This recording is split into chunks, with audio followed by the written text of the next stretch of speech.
Come on.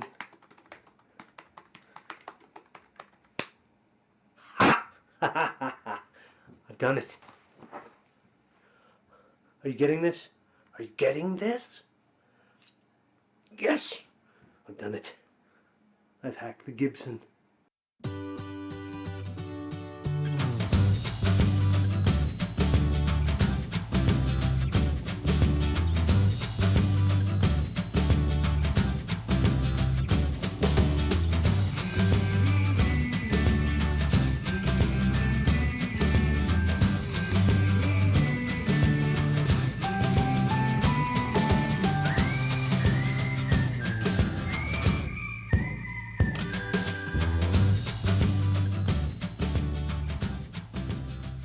Hello, and welcome to Book 2, Chapter 5 of You Should Be Reading. Today we're going to be talking about Neuromancer by William Gibson. Now, Neuromancer is basically, from what I understand, say hello to the cat. It is basically, from what I understand, the first in the genre for the cyberpunk type story. It's kind of the one that started it all, and it's a book that I have never read until very recently. I've always been a big fan of the cyberpunk genre of stories. I like that aesthetic, that kind of dark and gritty and yet futuristic and high tech type of a story. So I've always kind of liked that. But I've never read this until now. And I have to say, it really is a good read. Uh, it definitely leans very heavily to the dark and gritty. Not so much to the high tech and futuristic as, say, uh, Shadowrun might. Shadowrun's also kind of dark and gritty, though. Uh, there's the Android Netrunner universe, which has 5 books out in it that I've read, and I'll probably be covering them sometime in the future. They're more high tech than dark and gritty. This is more dark and gritty than high tech, and the story is basically you have a hacker who used to be a hacker, a man by the name of Case, and his nervous system was crippled by an ex-employee or employer. He can't get on the net anymore. There's just no way.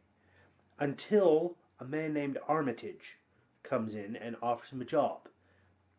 And through some seriously high-tech surgery and whatnot, ends up giving him back the ability to traverse the net.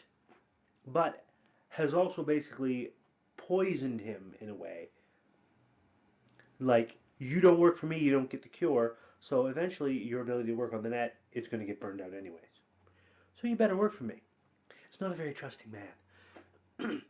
He's got a Razorgirl, as they're called.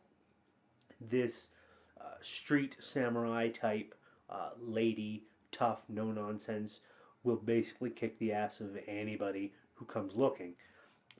She's got mirrors implanted over her eye. They can't come off. They're always there. They always give her data input through the lenses and prevent anyone from seeing her eyes.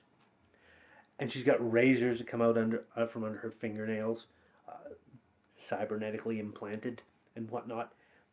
It's a really interesting read because she's there to look after him. They get a bit of a connection going on. There's a couple other people that get roped into this great big thing. There's an AI that's trying to escape custody.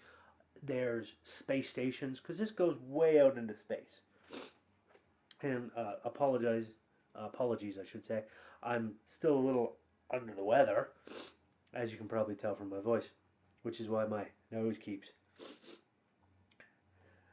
tickling me. But anyways, as I was saying, this particular book, the way the story progresses, it doesn't progress in a way that really that I could follow. As in, there was no way for me to know ahead of time how things were going to play out.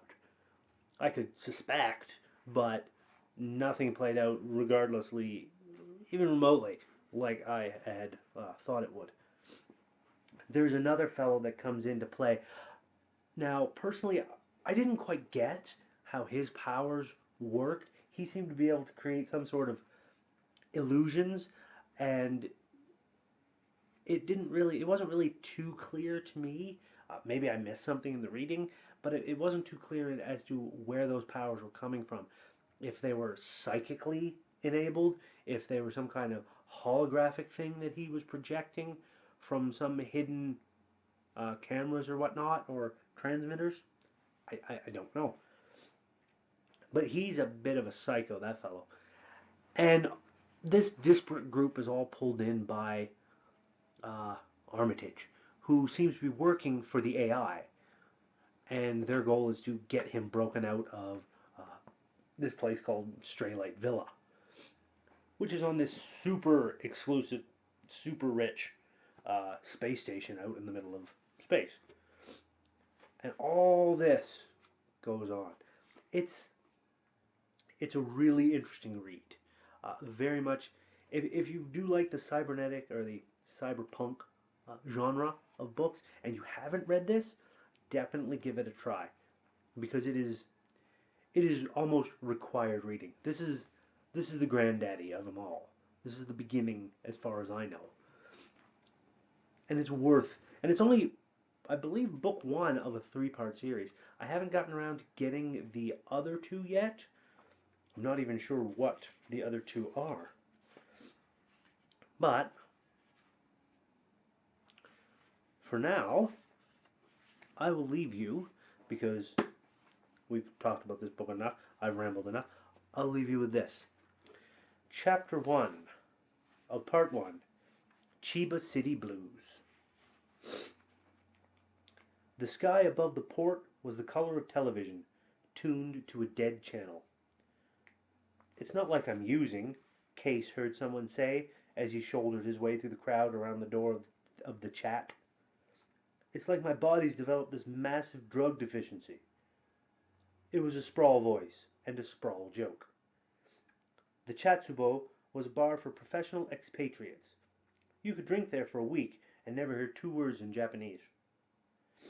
Rats was tending bar, his prosthetic arm jerking monotonously as he filled a tray of glasses with draft Kirin.